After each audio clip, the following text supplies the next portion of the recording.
in order to be more flexible.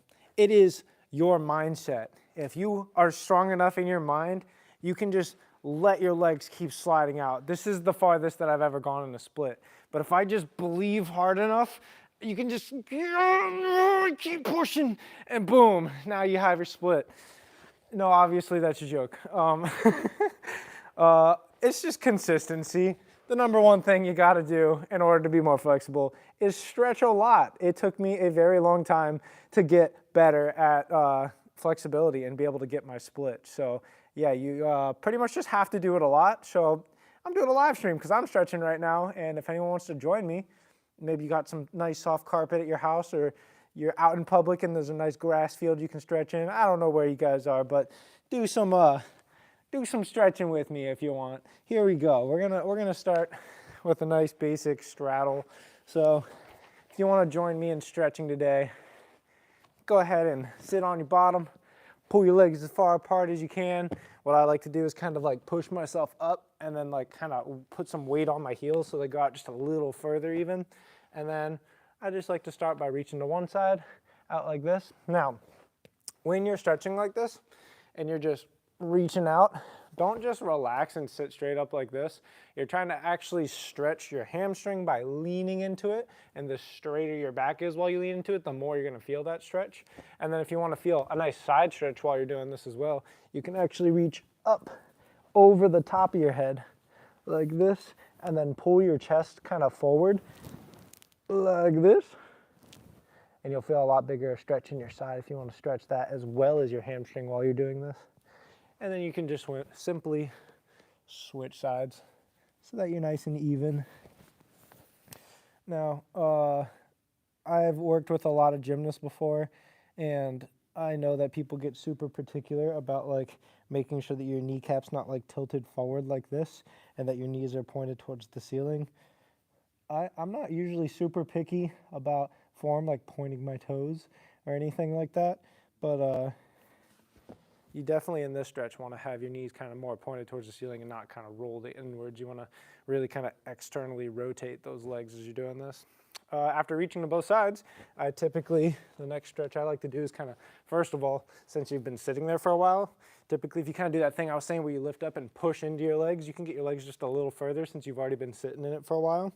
And then just put your hands in front, reach as far forward as you can. Now, a lot of people, if you're like not flexible at all and like reaching forward and just touching the ground's like even hard for you, a great thing you can do is like get like a pole or maybe like a chair from your house or something, and just get something to grab, maybe the leg of like some sofa or the leg of your bed or something, and grab onto that and use that to pull yourself a little bit lower. Now I can already get to here. It's like right here is when I start to feel the stretch. So I can just use the weight of my upper body to kind of just like sink down and get more flexible and stretch. I also like to kind of reach out to the sides and touch my feet and use like pressure. I pull against my feet like this so that I can get my chest all the way down on the ground. I like this.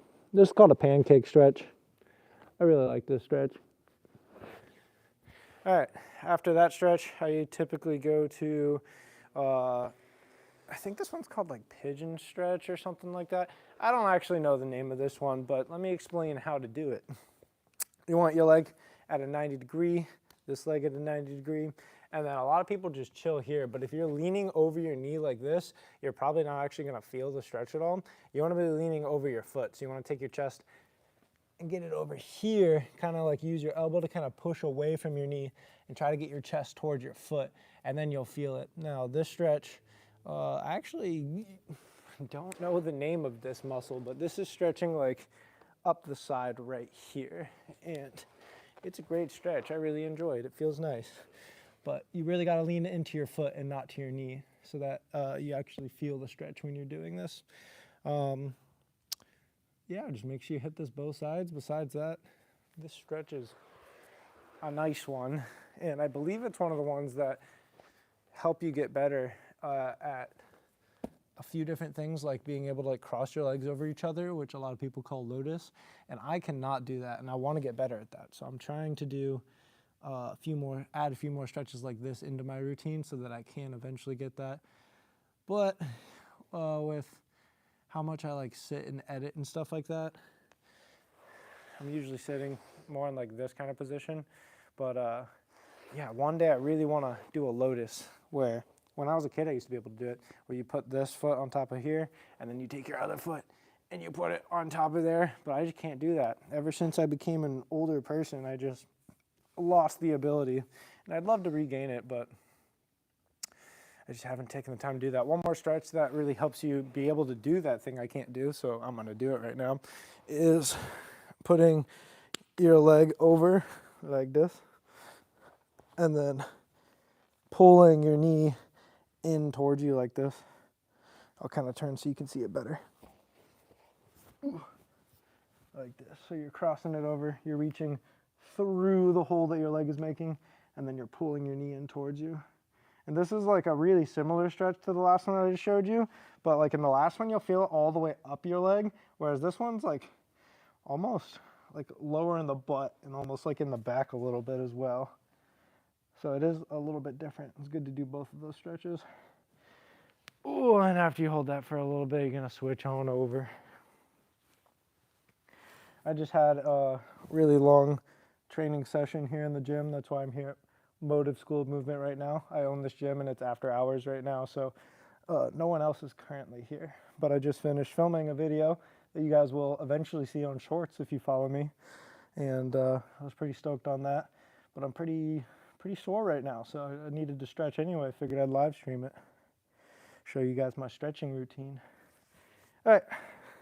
After those stretches, typically I like to just go straight into my splits after that.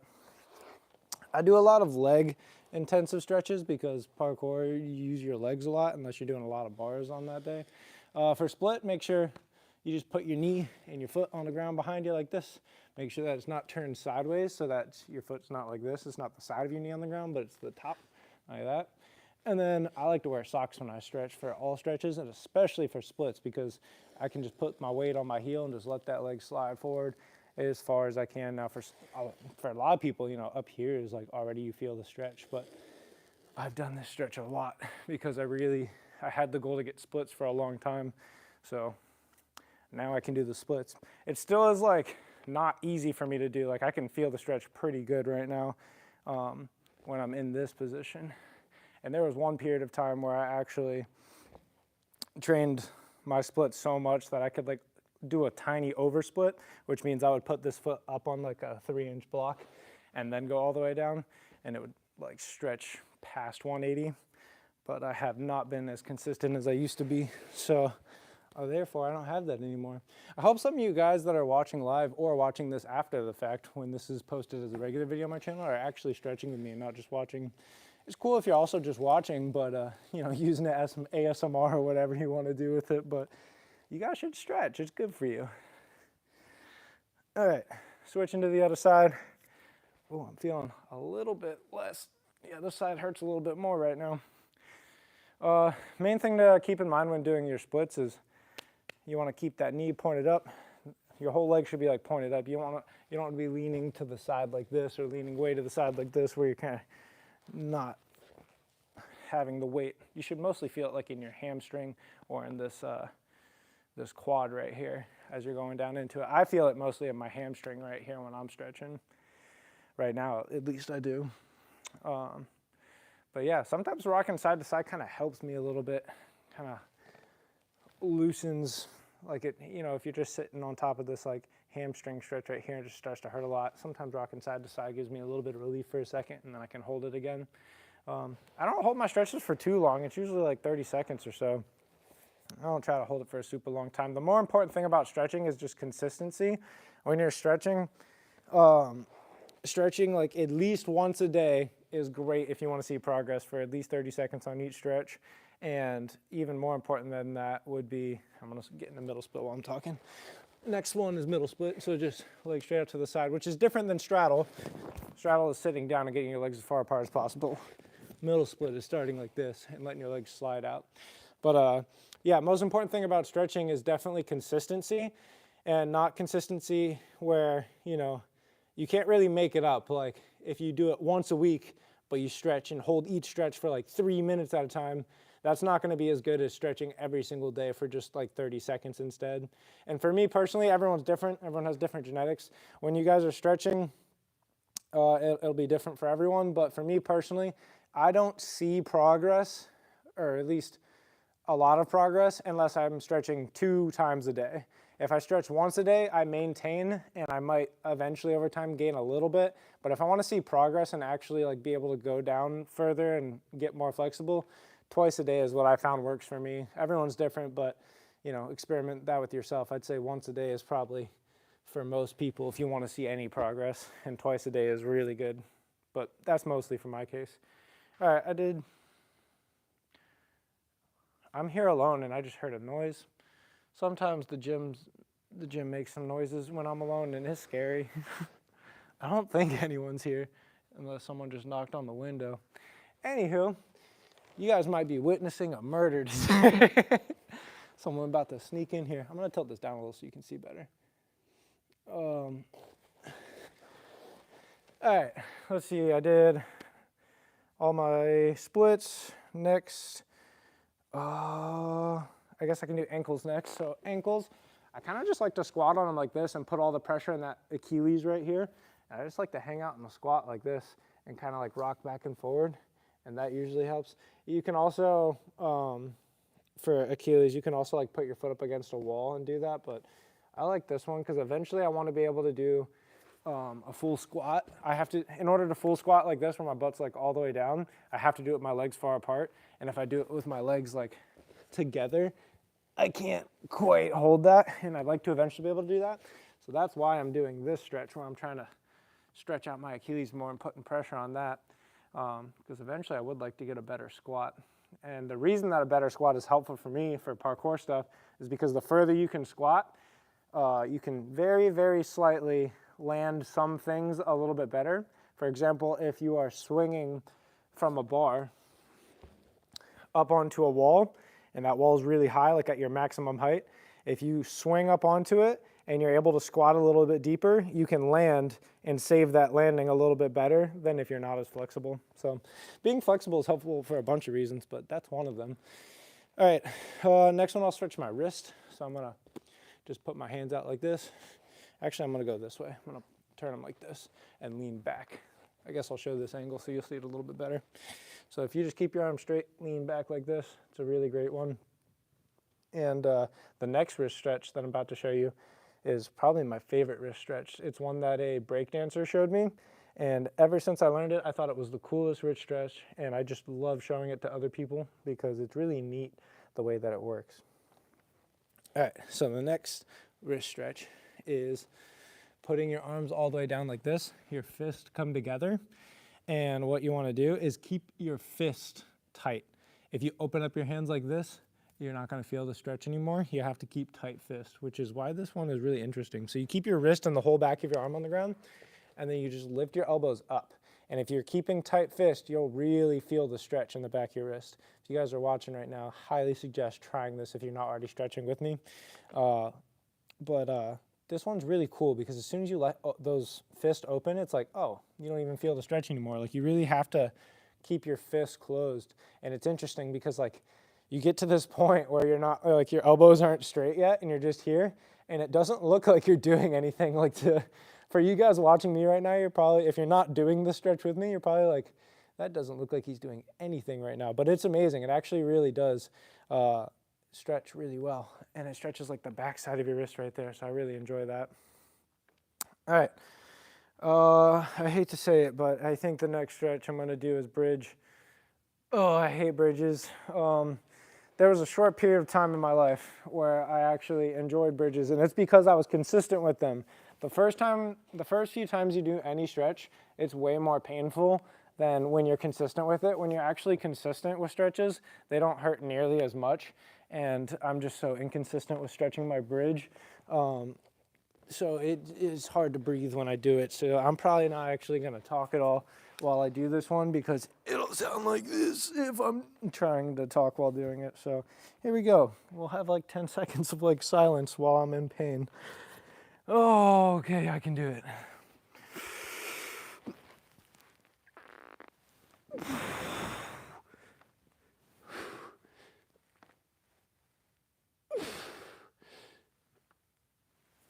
my gosh, I hate bridges so much. All right. I like to switch out between bridges and pikes because it bends my back the opposite way. So I was just arching my back. Now I'm gonna round, or not really round my back, but kind of bend my back this way. This is a pike stretch. It's pretty much the opposite of a bridge. So I really like to do them back to back because it kind of makes it feel better. Main thing you want to think about in this one is don't bend your knees at all. A lot of people, I tell them to reach forward and then they just pop their knees up like that. Keep the legs down, reach as far as you can. Even if you can't reach your foot, just reach until you feel it. And then what I like to tell people to do is grab underneath however far you can reach, and that way you can just pull yourself just a little bit further. Now for me, that's like all the way on the backs of my feet because I can reach pretty far. And with a straight back, if you actually like focus on straightening your back when you go, it's crazy how much of a difference it makes. When you keep your back straight, like I can only reach like this far. Like in terms of where my shoulders are, it's like right there. I start to like lose the straightness in my back and I start to round a little. But if you round your back like as much as you can, like you can go. The microphone's getting in the way. You can go super, super far if you round your back really hard. I've heard that's like not really super great to do, to like practice with a super rounded back like this, but I've done it a bunch and it's never hurt me. I feel like as long as you don't like push it too hard, I don't know why it would hurt a lot unless you pushed it too far. But I didn't hold that first bridge for very long, so I'm gonna do it again. And I don't know if you guys could hear me like struggling to breathe during that last one, but I don't want you to have to. So I'm just gonna take the microphone off for a second and put it next to me so you guys don't have to hear me going through this. All right, here we go.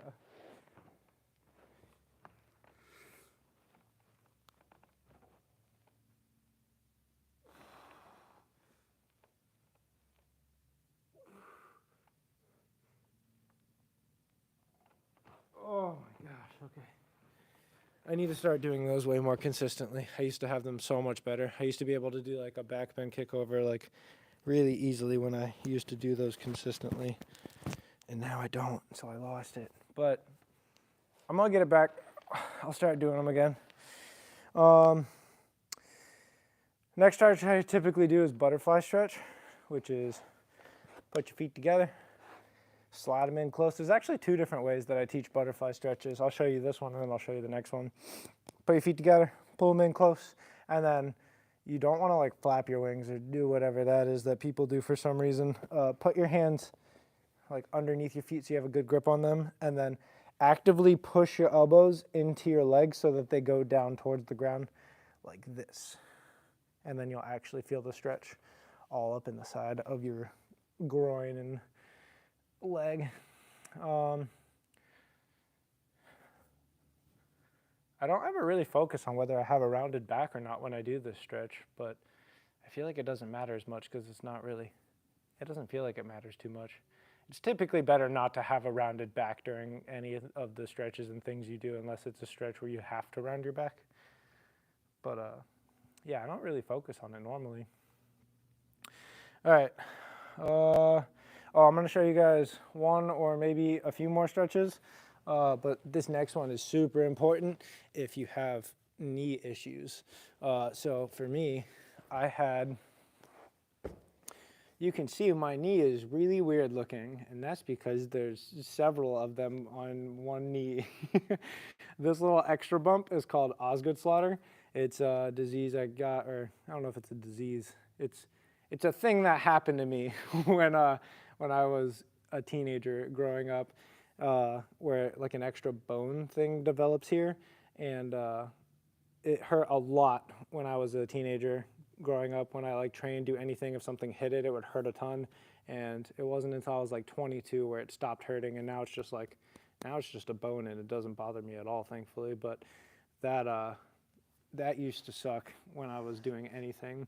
And it never actually, I had it in this knee, but it's not nearly as bad. So like you can tell this knee, I had it way worse than this one, I think, because that used to be my jumping leg when I did stuff. But I used to have patellar tendonitis, which is a different issue, which is the tendon that connects like your shin into your kneecap. So this section right here, I used to have really bad tendonitis when I had it for like 8 years from when I was like a teenager all the way until I was like 23 or something like that. It was a long time where I had like a lot of pain in this whenever I exercised. And this next stretch that I'm going to show you gives you almost immediate relief from that pain that you get from patellar tendonitis. Now, it doesn't fix it. You can't do this stretch and then immediately hop back into your physical activity that you're doing and not expect it to hurt more. But if you just want to end with this stretch, it will give you immediate relief from patellar tendonitis. It's like the only thing I found that actually gives immediate relief from that.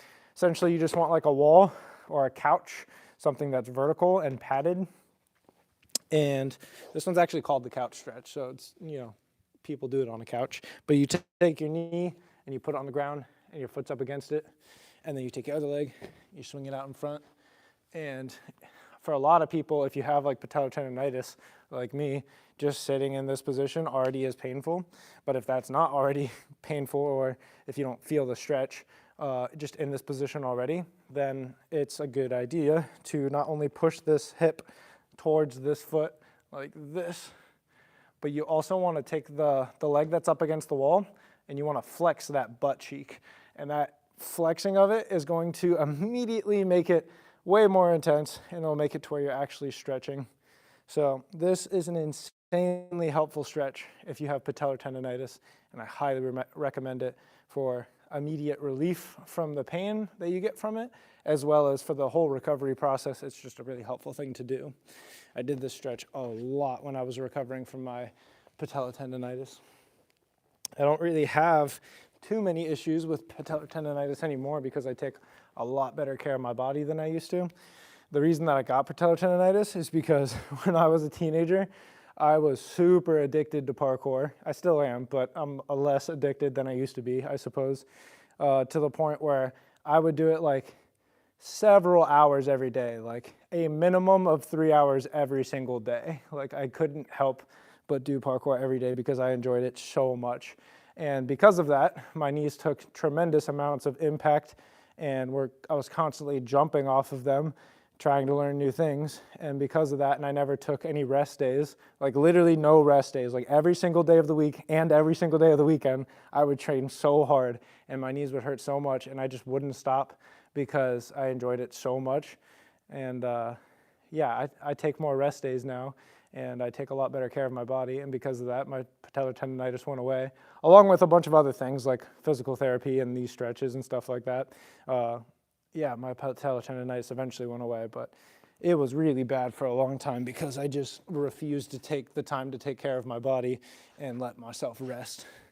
That's a super helpful stretch if you have that though. Was I gonna do another stretch? Oh, I also really like this stretch if you have a wall. Most people have a wall. If you just put your hand on the wall and then just rotate that shoulder out as far as you can. I really enjoy this stretch a lot. I don't know. I can't think of what this stretch would relate to in parkour, but it would definitely relate to swimming when you're doing like the butterfly stretch.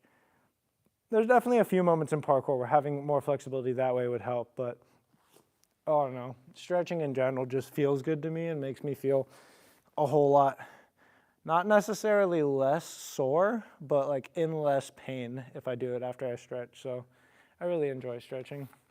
Oh, another stretch that I'm really bad at, if you want to keep talking about that, is I am super bad and need to work on this. I just started getting to the point where I can like touch my elbows behind my back, and like I've been working on it. Like I used to be like here. Like I used to be like here when I first started. Like I could barely touch my fingertips together, and I have worked my way into now being able to touch my elbows like this.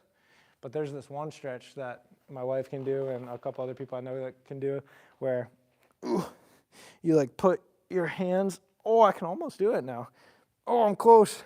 Where you can like put your palms, my palms aren't quite touching, but I'm like closer. This is probably the closest I've been. But some people can do like essentially this position behind their back, and I cannot do that, and I need to work on that. So what I do to work on that is just kind of like, I don't know if you can see this very well, but I kind of like pull with my fingers to get my arms to go as far towards my elbows as I can. And if you kind of like push your chest outward while you do that, oh, it's really intense. Oh, another way you can train that flexibility that I'm really bad at with my shoulders moving backwards. Oh, where's it at? You can do it on flat ground, but it's a lot more comfortable for me to do it with this foam roller thing that we have, and I cannot currently find it, so I'm just going to use this other thing that I just found. But this stretch, this is a Ninja Warrior obstacle. It like spins as you walk on it, but I'm going to use it to stretch right now.